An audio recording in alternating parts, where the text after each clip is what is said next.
Hello. I thought I'd share something today since this has come up multiple times during our Reiki sessions. Um, so, if you've never heard the term of an energy vampire or a psychic vampire, that is a person who consciously or unconsciously takes energy from another person because they are not doing the work, basically. Okay, so that means, they're not wanting to grow spiritually. They want to stay in victim mindset, maybe. They want to not go to therapy if they need therapy, or, those could just be a few examples. There's many more. They could be a narcissist, or at least have strong tendencies of that. But, okay, so how do you tell if somebody is an energy vampire?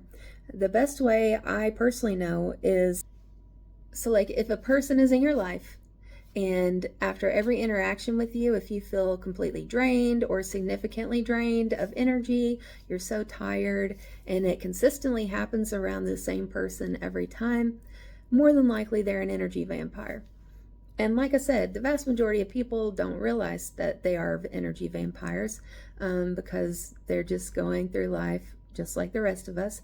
Now, there are some people that know they're energy vampires and they deliberately misuse this to better themselves, especially financially, especially if you're a very creative person and you always find yourself drained around a particular person, but they're making bank.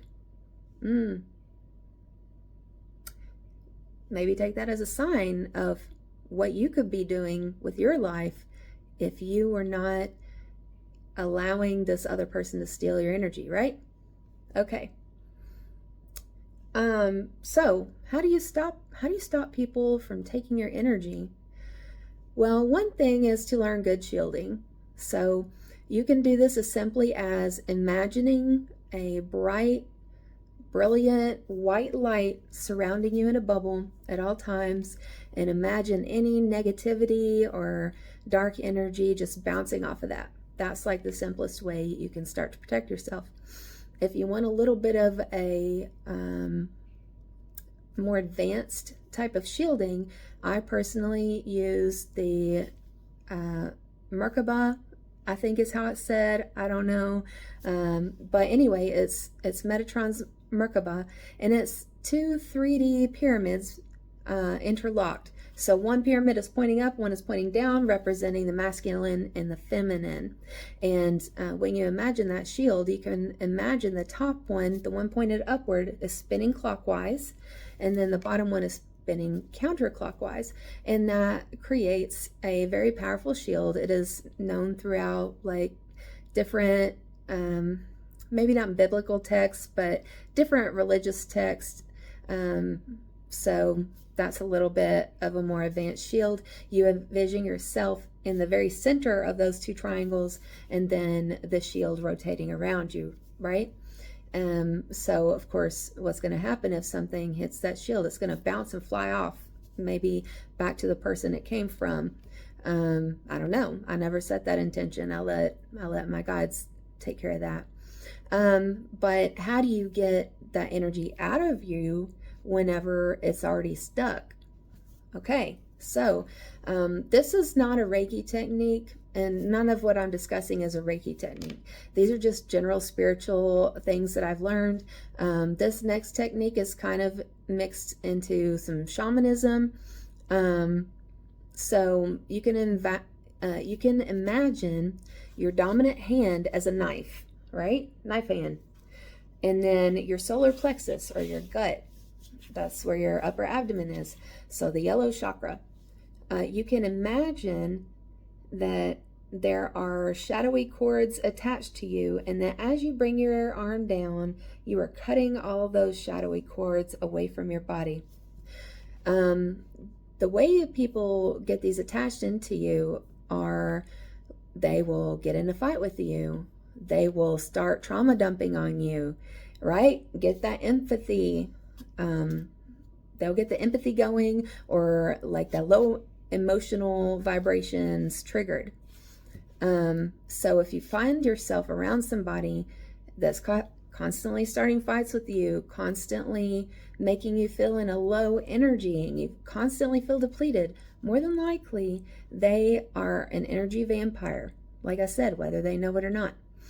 So another thing you can do, if you can do just this alone, or you can combine it with this little prayer I say, or you can make up a prayer that fits your situation.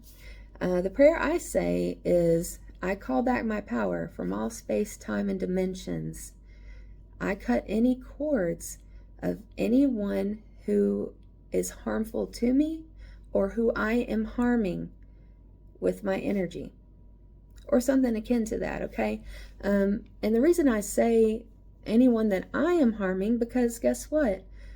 If I've put in some attachment to somebody, I don't want to be taking their energy. We all need to take care of our own energy, and it's nice to have help and everything like that, but what we don't want is codependency. And since I have definitely struggled with that and am officially diagnosed as codependent, those are some things that I've learned to help me.